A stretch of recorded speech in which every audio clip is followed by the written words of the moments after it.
Hello, hello, hello. Scan টেন্সের নতুন blog সেটা হলো কেওক্রাডাঙ্গা যাত্রা। আপনারা অলরেডি দেখতে পাচ্ছেন আমি স্টার্টিংটা কিছু দেখাইনি। আমি রোড ভিউ নিয়ে প্রেজেন্স নিয়ে চলে গিয়েছিলাম কেওক্রাডাঙ্গার পথে। আমাদের গ্রুপ ছিল ৪ জনের।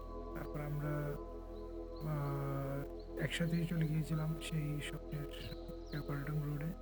এভাবে জার্নি করতে, করতে আমরা পথের ভিউ দেখতে, দেখতে আমরা অনেকটা চলে গিয়েছিলাম। এরপর আমরা পৌঁছে গিয়েছিলাম হচ্ছে মোংলাইপাড়া। আর ডিরেক্ট বেরিয়ে শুরু করি। এর আগে বেরিয়ে পড়ার সুযোগ হয়নি। তো আমরা এই রোডে আসার উম ১ম রোডটা ছিল হলদিয়া বাজার, যেটা আমরা বান্দরবনকে অ্যাভয়েড করে হলদিয়া বাজার হয়ে চিম্বুকুটা, ওখান থেকে ওয়াই জাংশন হয়ে ডিরেক্ট আমরা রোমা বাজার হয়ে আ এই পথ দিয়ে আমরা এসেছি। যদিও কারো প্রয়োজন হয় তাহলে জিজ্ঞেস করবেন, আমি রোড ম্যাপ দেখিয়ে দেব। আ এর আগে ভিডিও করিনি কারণ মুনলাইপাড়ার নাম শুনেছি, কিন্তু বাস্তবে দেখতে যে এতটা সুন্দর হয়, প্রতিটা জায়গার ভিউ এবং প্রতিটা ঘরের সৌন্দর্য এতটাই সুন্দর যে নিজেকে মুগ্ধ মনে হচ্ছিল। তো এখানে স্থানীয় যারা আছেন তারা অনেক আ তাদের তাদের বৃক্ষ থেকে পেড়ে আমগুলা সেল করছিল।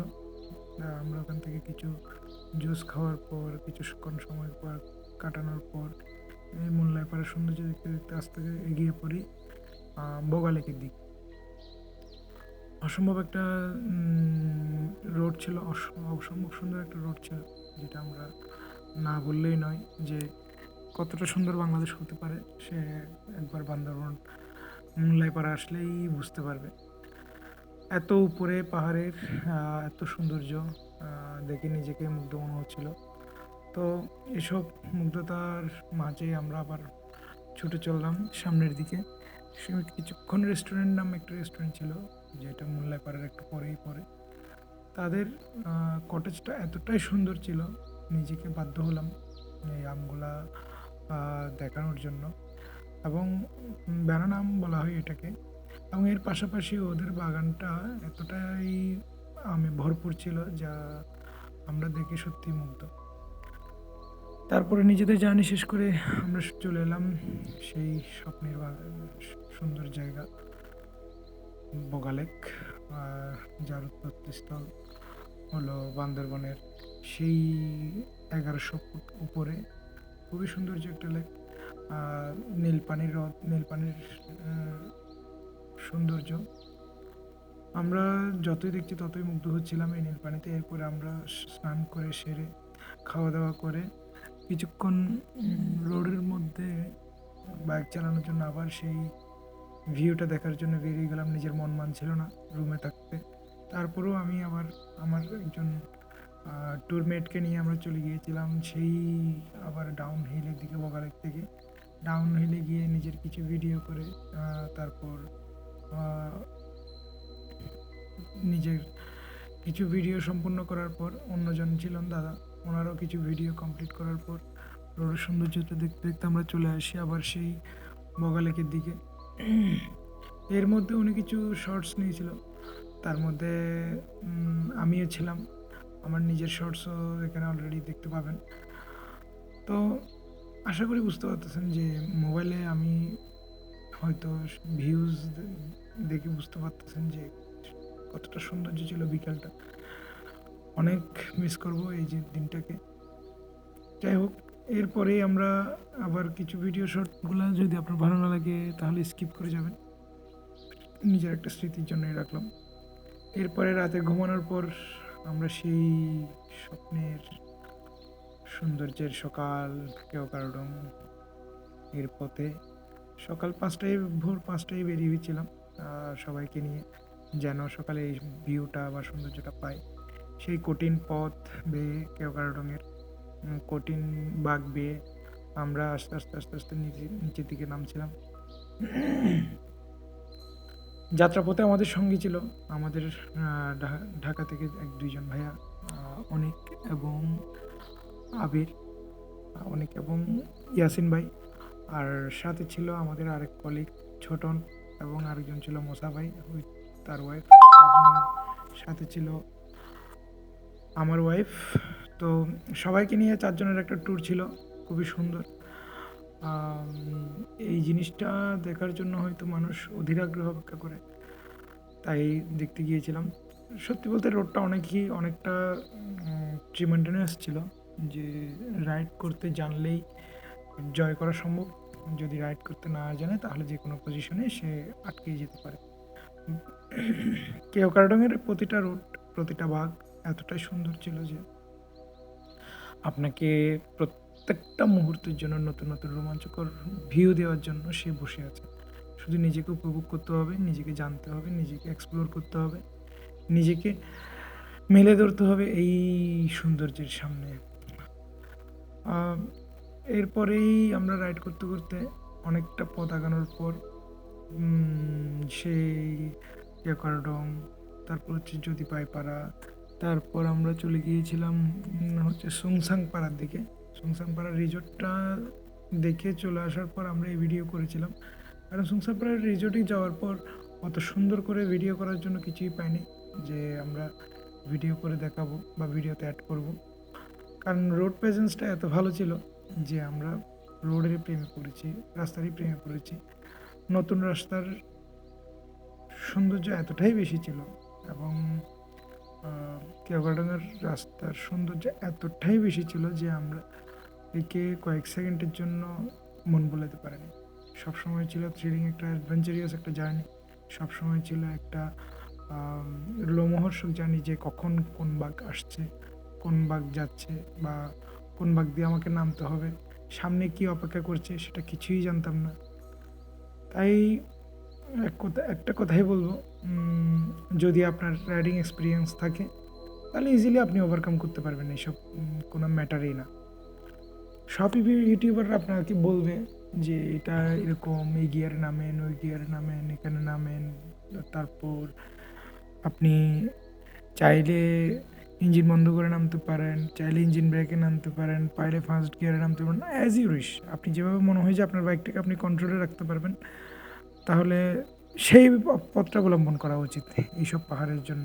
হ্যাঁ, আপনার মনে হতে পারে যে সবাই তাহলে বলছে, কারণ কিছু না তো কিছুটা আছে। আপহিল এতটাই বেশি যে আপনাকে পিকআপ আগে থেকে নিয়ে উঠতে হয়। ১ নাম্বার গিয়ারে রেখে গাড়িটাকে তখন উঠবো ওরকম হবে না। আগে থেকে পিকআপ নিয়ে উঠে পরে যখন পিকআপটা কমে যাচ্ছে আস্তে করে গিয়ার ডাউন শিফট করে আমরা আবার নতুন করে পিকআপ দিলে গাড়িটা ইজিলি উঠে যাচ্ছে। এই যে দেখেন আমার ভিডিওটা ১ নম্বরে দিয়ে আমি কত সুন্দর করে উঠে আবার ভিডিও করছি। যাই হোক, উপরওয়ালা আমাদের জন্য হয়তো ভালো কিছু রেখেছেন, তাই আমরা খুব সুন্দরভাবে এই রোডগুলা পার হতে পেরেছি। তবে বগালেক অনেক সুন্দর বলবো, কেওক্রাডং অনেক সুন্দর বলবো। সাথে যে পাড়াগুলো আছে, ডাবল ফলসের যদি একটা জায়গা ছিল আমরা যাইতে পারিনি। পাড়াগুলো আছে অনেক সুন্দর, অনেক সুন্দর। আমরা গিয়েছিলাম সেই বাইক চালিয়ে রাস্তার দিকে একদম আর্মি ক্যাম্প পর্যন্ত, শেষ আর্মি ক্যাম্প ছিল সুংসাং পাড়ার পরে। সেই আর্মি ক্যাম্প থেকে আমাদেরকে ব্যাক দিয়েছিল, কারণ ওর পরে আর কোনো রোড নেই যে আমরা যেতে পারবো কেওক্রাডং হয়ে। আপনার প্রতিটা ওখান থেকে আর্মি ক্যাম্প থেকে কিছুক্ষণ রেস্ট নেওয়ার পর আমরা আবার ব্যাক করতেছিলাম। তখন সময় ছিল সকাল ৭টা। নিজেকে অবিশ্বাস্য মনে হলেও প্রতিটা বাঁক, প্রতিটা রাস্তার অফুরন্ত সৌন্দর্য এতটাই ভালো ছিল যে নিজেকে যে কোনো কিছুতে মানিয়ে না, বা রাইড করতে এতটাই ভালো লাগছিল যে রোডগুলোকে এত মানে খারাপ মনে হচ্ছিল না, এত ডাউন হিলেও মনে হচ্ছিল না। যখন আপনি একটা রাস্তায় চালাতে অভ্যস্ত হয়ে যাবেন, অভ্যাসে পরিণত হয়ে যাবেন, তখন সেটা আপনার কাছে কোনো কিছুই মনে হবে না। সেটা হোক আপনার ৮০ সিসির গাড়ি, সেটা হোক আপনার ১৫০ সিসির গাড়ি, সেটা হোক আপনার ১০০ সিসির গাড়ি, না, ডাজন্ট ম্যাটার। কারণ আমরা যেদিন গিয়েছিলাম সেদিন হয়তো ভিডিও করতে পারিনি যে একটা ভেসপা গ্রুপ, ৪-৫টা গ্রুপ ভেসপা নিয়ে পুরো কেওক্রাডংটাকে জয় করেছে। তো আপনার কাছে নিজের একটা অনুভূতি এবং নিজের একটা সাহসী অনুভূতি এবং সাহস নিয়ে আপনাকে আগাইতে হবে। এই কেওক্রাডং সবার জন্য একটা স্বপ্নের জোয়ার, সবার জন্য একটা স্বপ্নের যাত্রা। আপনারা সবসময় মনে রাখবেন, পাহাড়ে যাওয়ার সময় বাইকের প্রতিটা কম্পোনেন্ট চেক দিয়ে যাওয়ার জন্য এবং প্রতিটা জিনিস স্মুথ রাখার জন্য, যাতে আমরা আমরা কোনো জায়গায় গিয়ে হ্যাম্পার না হই। তো অশেষ অশেষ ধন্যবাদ বাংলাদেশ আর্মিকে, বাংলাদেশ আর্মি রিজিয়ন যারা ছিল তাদেরকে, বা যারা এই দুঃসাহসিক একটা কাজ তারা করেছে বাংলাদেশের মধ্যে, যে বর্ডার কানেক্টেড রোডগুলো এত সুন্দর করে তৈরি করছে যে যেন মানুষের কাছে একটা ট্যুরিজম স্পট হয়ে থাকছে প্রতিটা বাইকারের জন্য। অশেষ অশেষ ধন্যবাদ বাংলাদেশ সরকারকেও, যে এত সুন্দর বাংলা ভিউটাকে দেখার সুযোগ করে দিচ্ছে আমাদের বাংলাদেশ আর্মির মাধ্যমে। এরপরেই আমরা নাস্তা খেয়ে আমরা আবার ব্যাগ দেওয়া শুরু করলাম আমাদের বগালেকের দিকে। বগালেকের দিকে ব্যাগ দেওয়ার সময় সুংসাংপাড়া রোডে যে বাঘটা আছে সেটাতেও ওঠার সময় একটু হাই গিয়ারে না উঠে 1 নম্বর গিয়ার দিয়ে উঠবেন, যেন আপনার কোনো প্রবলেম না হয়। ওই টাইমে আপনার হয়তো অনেক ইঞ্জিনে সাউন্ড করবে, প্রচুর সাউন্ড করবে, প্রচুর ইঞ্জিন নয়েজ দিবে, বাট আপনাকে মেন টার্গেট রাখতে হবে, আমাকে উঠতে হবে।